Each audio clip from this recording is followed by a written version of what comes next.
they said it out loud. Maybe not to you directly, maybe to the empty room, maybe to the ceiling at 3 in the morning when the specific quality of your absence was most present and most undeniable and most impossible to rationalize into something more manageable than what it actually is. Maybe to a friend who asked a careful question and received more honesty than they anticipated. But in some form, in some context, the thing that has been circulating in this person's interior has finally found its way into language, has taken the specific shape of words that named what is actually happening in them. Our separation is destroying me. I want to sit with that sentence before we go anywhere else, because I think it carries something that deserves to be received with full attention rather than absorbed quickly and moved past. The word destroying is not decorative. It is not hyperbole deployed for effect by someone who is primarily trying to produce a particular impression. It is the honest word, the one that arrived when the managing and the protecting and the not fully saying were finally, momentarily set aside. The one that names the actual lived daily experience of what this separation has been for this person. And I want to say something about why that word specifically is the one that arrived. You do not use the word destroying about something that is merely inconvenient. You do not use it about something that has produced difficulty or sadness or a quality of missing that can be metabolized through ordinary processing. You use it about something that has reached into the structure of your experience and rearranged it in a way that makes ordinary function feel impossible or meaningless or simply wrong in the specific foundational way of something that is supposed to be there no longer being there. That is what your absence has produced in this person. Let me walk you through what the cards confirmed. Let me describe what I felt the moment this energy opened, because the initial impressions were immediate and they had a specific raw quality that I want to name before anything else. I felt the particular texture of genuine grief, not the performative, hoping to be seen quality of grief that is primarily about communicating something to an audience.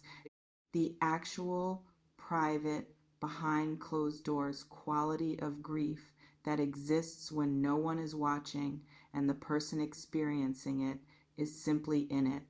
The specific heaviness of someone who has been carrying a loss that they did not fully anticipate losing this much, who has been discovering daily that the absence has a weight they were not prepared for, and who has been living in the specific ongoing quality of that discovery rather than at any particular acute peak of it. I also felt something underneath the grief that I want to name carefully.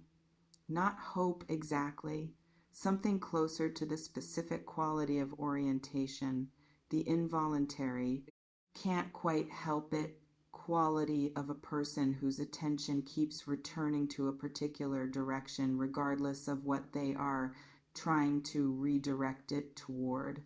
The specific quality of someone for whom you remain the primary reference point of their emotional life even in your absence, perhaps especially in your absence. The first card in this reading arrived in the position representing what this person's daily experience has actually been like during the separation, the honest interior texture of what they have been living through, and I want to describe it with the precision it deserves. This card shows a figure in the specific posture of someone who is sitting in a difficult interior experience without the relief of movement or resolution. 9 swords in the imagery above them, the suit of the mind and of thought, the specific picture of someone whose own thinking has become a source of distress rather than of comfort. The figure has their face in their hands in the posture of someone who has been pushed to the edge of what manageable feels like. What I am reading in this card about the daily experience is something I want to name specifically. The thoughts have been relentless. The specific quality of thinking about you, turning over everything that was and everything that is not now and everything that might or might not be possible, has been happening on a loop that does not respond to the ordinary effort to quiet it. The mind has been doing the specific, slightly torturous work of processing something that has not completed its processing, of returning repeatedly to the same material because the material has not resolved into anything that allows the mind to set it down. I also want to speak to the nighttime quality of this card because I think it is telling. The figure in this card is in the specific quality of the dark hours of the time when the ordinary distractions that make the day survivable have been stripped away, and what remains is the unmediated weight of what is actually being carried. The separation has been most present in those dark hours. That is when the word destroying has felt most accurate. Not in the moments of busyness or distraction, in the specific, unguarded quality of alone with what is actually true. The second card arrived in the position representing the specific thing about the separation that has been hardest, the particular dimension of your absence that is producing the most specific, most felt quality of the destruction. The title is naming. And I want to describe this carefully. This card shows a figure who has walked away from a scene, leaving cups spilled, moving in a direction that suggests departure rather than arrival, with the quality of someone who is in the specific experience of having lost something that has not yet been replaced or resolved into acceptance. This is the card of genuine loss. Of the specific, real, this has changed something fundamental quality of an ending that has not yet found its completion in the ordinary way that endings eventually do. What I am reading in this card about what has been hardest is something I want to name precisely. It is the daily, ordinary, repeating nature of the absence rather than any single acute moment of it. The specific quality of waking up and encountering your absence in the first moments of consciousness, of reaching for something in the ordinary way of a habit that no longer has its object, of the small, unremarkable moments throughout the day that have the specific quality of reminders, not dramatic reminders, the quiet, persistent, gentle kind that arrive in the spaces between other things and that collectively produce the texture of what this person has been living in. The cups in this card that have been spilled are not all of the cups. Two are still standing, pointing toward what remains rather than what has been lost. I want to acknowledge those. This person has not been reduced to nothing by the separation. They are still standing. But the standing is in a landscape that is not the landscape it was, and the specific quality of moving through the changed landscape is what the word destroying is pointing toward. Does this feel like it is landing on something real for you, Virgo? The sense of someone in your life whose experience of your separation from them has been more significant and more genuinely difficult than perhaps what has been directly communicated to you? Let me know in the comments. The third card arrived in the position representing what this person actually wants, the specific, honest answer to the question of what they are hoping for, what is underneath the misery and the missing and the quality of destruction, and this is the card I want to give the most careful attention to. This card shows two cups extended toward each other in the imagery of genuine mutual recognition and genuine mutual offering. This is the card of something real between two people, of the specific quality of connection that has been established at the genuine level rather than at the surface level, of two people who have actually seen each other and who have found in the seeing something that has proven itself more significant than either of them anticipated. What I am reading in this card about what this person actually wants is something I want to say directly. They want you back. Not in the vague, general, someone like you sense, in the specific, particular, this person and no one else sense of someone who has not been able to substitute or redirect or resolve the specific quality of what you were and what was between you into something they could access from another direction. I also want to speak to the mutual quality of this card because I think it carries something important about what this person believes or senses is possible. The cups are extended toward each other, not one person reaching toward someone who is turned away. Two people facing each other with the cups extended in both directions. What this person is wanting is not simply to have you back in the sense of having you in proximity. What they are wanting is the full quality of mutual recognition and mutual connection that the card depicts, the real version. The version where both people are fully present and fully turned toward each other, rather than the version where one person is present and the other is managing the situation from a careful distance.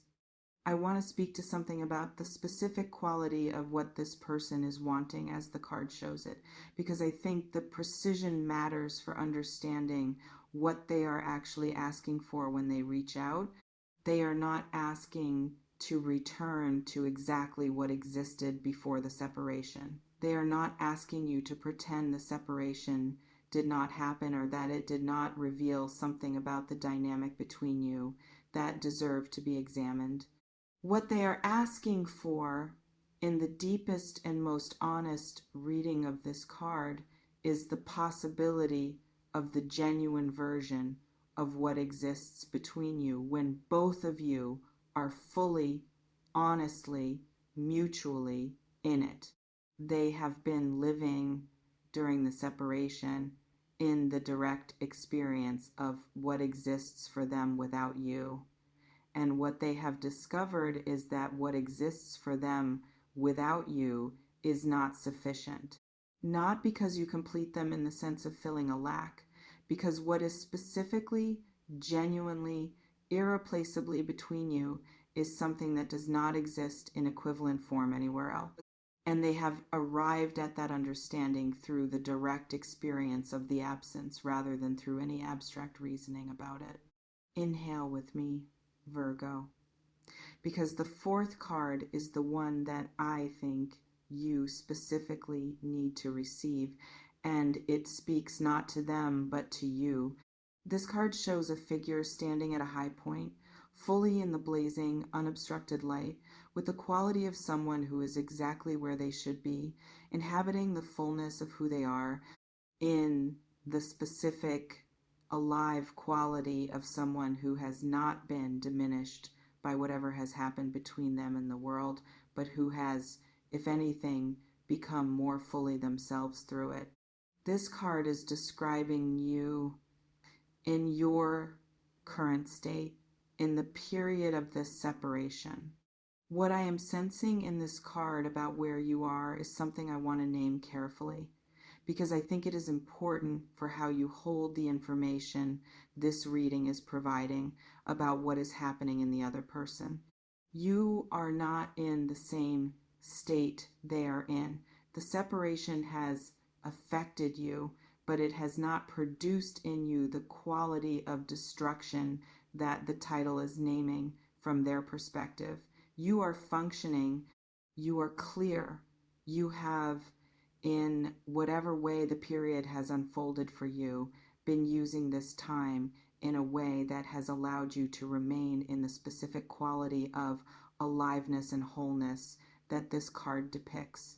That asymmetry is important, not because it means you should feel guilty for not being equally destroyed, but because it tells you something about the relative positions you are each in.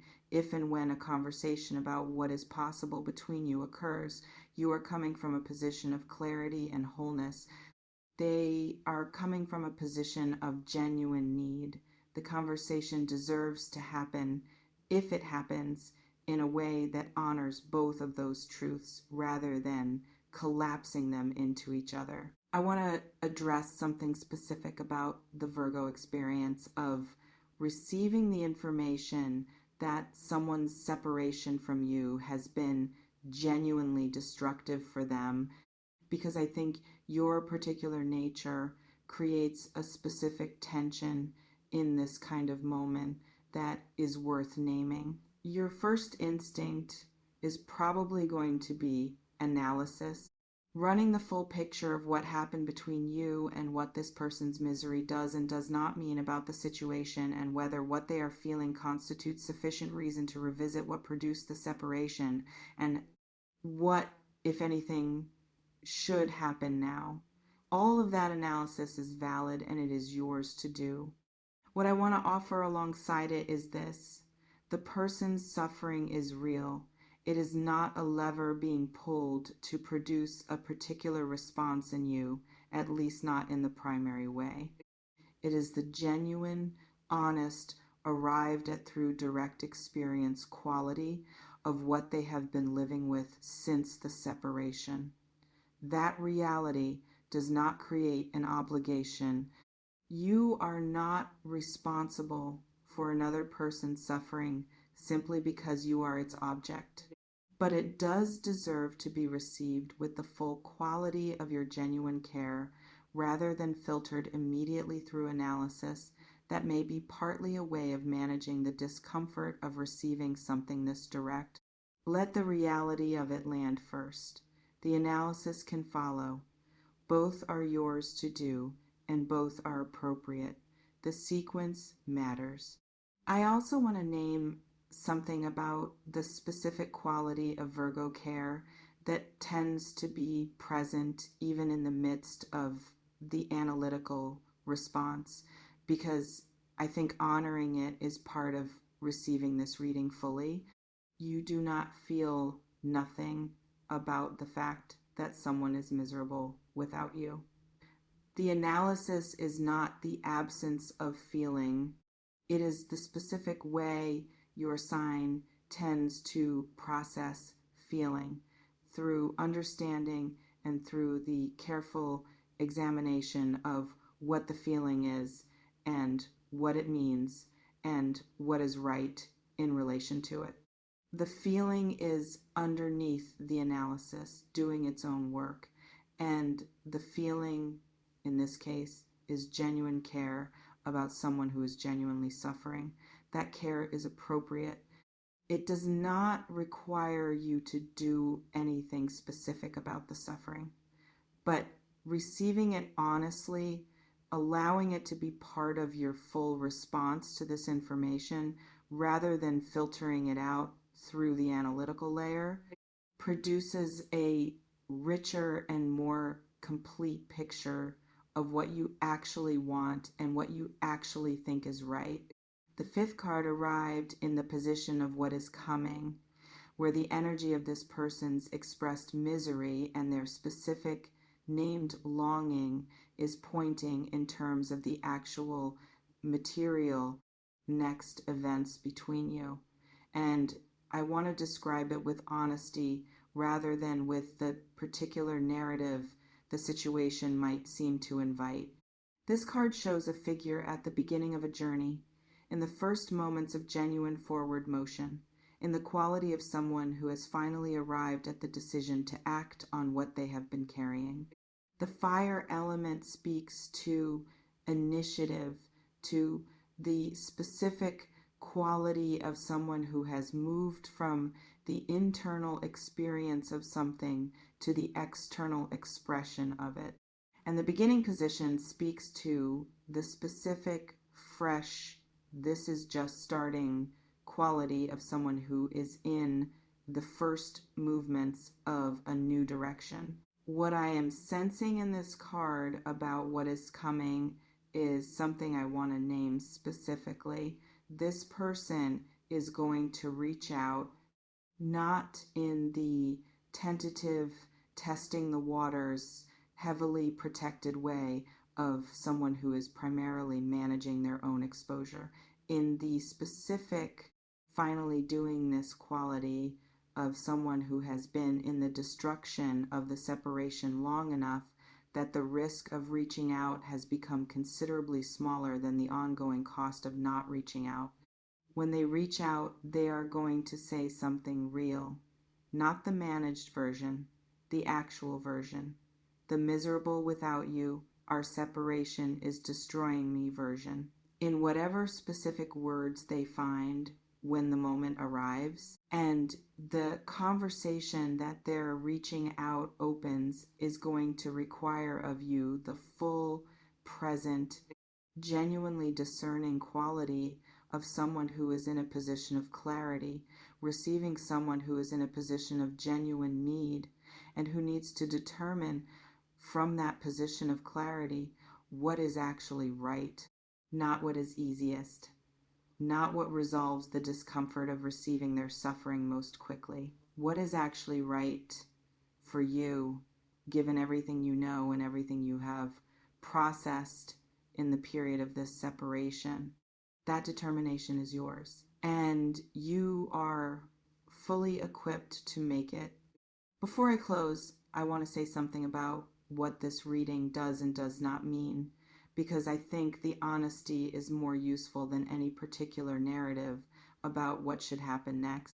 This reading confirms that the separation has been genuinely difficult for this person, that the difficulty is real and substantial rather than performed or managed for effect, that what they feel about you is of a quality and a depth that produces the specific named destruction they are describing rather than something more ordinary and more quickly metabolized. What this reading does not do is tell you what to do with that. The determination of what is right, what you want, what you are willing to give, what the situation deserves from you, is not available in the cards. It is available in you. In the clarity that the fourth card confirmed you have access to, in the full, honest, genuinely processed understanding of what happened and what you need and what the situation is capable of producing that you have developed in the period of this separation, the person is going to reach out. What you offer them when they do is entirely yours to decide. Decide it from clarity and from the specific quality of your own genuine knowing about what you want for your own life and your own future. That knowing is the most reliable thing in this entire situation. Trust it. If this reading names something you have been sensing, the specific quality of someone on the other side of a separation whose experience of it has been considerably more difficult than what has been directly communicated to you, please share it with a Virgo who might be in the same position and who needs to hear that what they are picking up on is real. And leave a comment. I want to hear what this reading opened for you. I read every single comment, and I hold what is shared in this space with genuine care long after this video ends. Until next time, Virgo. They said it out loud. Our separation is destroying me. What you do with that truth is entirely yours. Decide it from the clarity you have built in this period, from the knowledge of what you actually want. That knowledge is the most important thing in the room, and it belongs entirely to you.